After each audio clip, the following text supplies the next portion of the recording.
Assalamualaikum warahmatullahi wabarakatuh. Salam sejahtera untuk kita semua. Saya Ipa Sari, mahasiswa Manajemen Pendidikan Islam Pasca Sarjana UIN Mataram tahun 2020, akan menyampaikan makalah yang berjudul dengan pengertian dan konsep dasar kepemimpinan.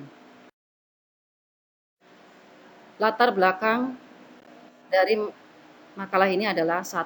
Keberhasilan dari suatu pencapaian tujuan tergantung pada pimpinan. Kendala utama untuk menjadi seorang pemimpin adalah seringkalinya terjadinya kerentanan antara pemimpin dan bawahannya dalam menginterpretasikan masalah, dan kepemimpinan tidak sama dengan pemimpin. Rumusan masalah. Apakah pengertian pemimpin dan kepemimpinan? Apakah tujuan kepemimpinan itu? Apa fungsi kepemimpinan? Apa penyebab munculnya faktor-faktor pengikut kepemimpinan?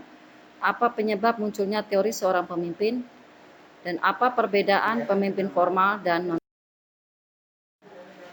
Tujuan makalah adalah mampu menjelaskan arti pemimpin dan kepemimpinan, dapat menjelaskan apa tujuan dari kepemimpinan, dapat menjelaskan faktor-faktor muncul pengikut kepemimpinan, dapat memaparkan teori munculnya seorang pemimpin, dan dapat menjelaskan perbedaan pemimpin formal dan pemimpin. Pembahasan. 1. Kepemimpinan adalah, dalam bahasa Inggris disebut leadership, dan dalam bahasa Arab disebut diamah atau imamah.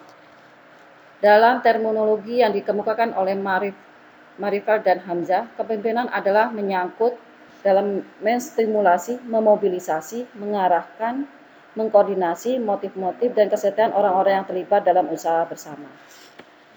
Menurut beberapa definisi dari kepemimpinan berdasar para pakar adalah: menurut Coates and O'Donnell tahun 1984, mendefinisikan kepemimpinan sebagai proses mempengaruhi sekelompok orang sehingga mau bekerja sungguh-sungguh dan meraih tujuan kelompoknya.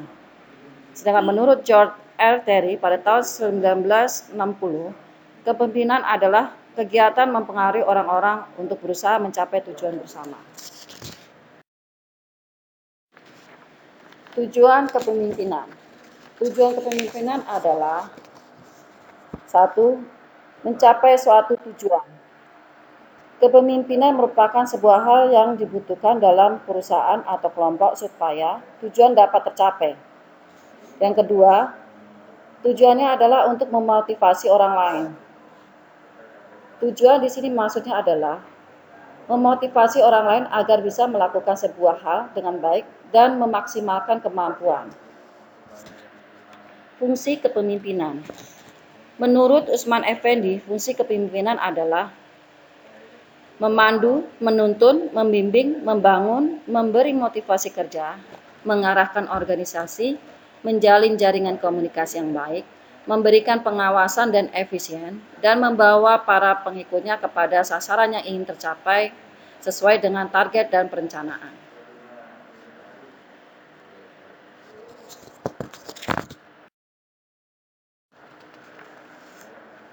Faktor-faktor kepengikutan.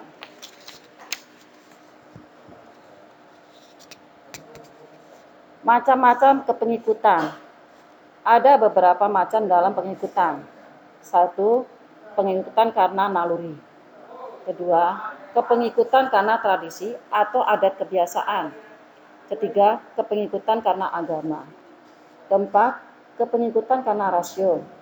Sedangkan kelima, kepengikutan karena peraturan atau hukum. Teori munculnya seorang pemimpin. Menurut jurnalis Janait, dalam buku Perilaku dalam Organisasi mengatakan ada 3 teori tentang lahirnya pemimpin, yaitu sebagai berikut. Teori keturunan adalah bahwa pimpinan itu muncul karena sifat yang dibawanya sejak lahir. Teori pengaruh lingkungan adalah teori ini menyebutkan bahwa pemimpin dibentuk karena lingkungan hidupnya. Teori kelompok campuran adalah pemimpin ini memiliki bakat sejak lahir kemudian berkembang melalui pendidikan dan pengalaman terutama dalam berinteraksi kepada orang lain. Pemimpin formal dan pemimpin non-formal. Ciri-ciri pemimpin formal. Pemimpin formal selama masa jabatan tertentu atas dasar legalitas formal. Sebelum diangkat, harus memenuhi persyaratan tertentu. Pemimpin yang menjalankan tugas dan kewajibannya diberi dukungan oleh organisasi formal. Dan ciri berikutnya, mendapatkan balas jasa material dan imaterial. Berikutnya, bisa mencapai promosi atau kenaikan pangkat formal. Dan yang terakhir adalah apabila melakukan kesalahan, dikenai sanksi dan dihukum. Ciri-ciri pemimpin non-formal. 1. Tidak memiliki penunjukan formal. Yang kedua, kelompok rakyat atau masyarakat menunjuk dirinya. Yang ketiga, tidak mendapatkan dukungan dari organisasi formal. Yang berikutnya, dia tidak mendapatkan imbalan balas jasa dan tidak dapat dimutasikan. Dan yang terakhir, apabila melakukan kesalahan tidak dapat dihukum. Makalah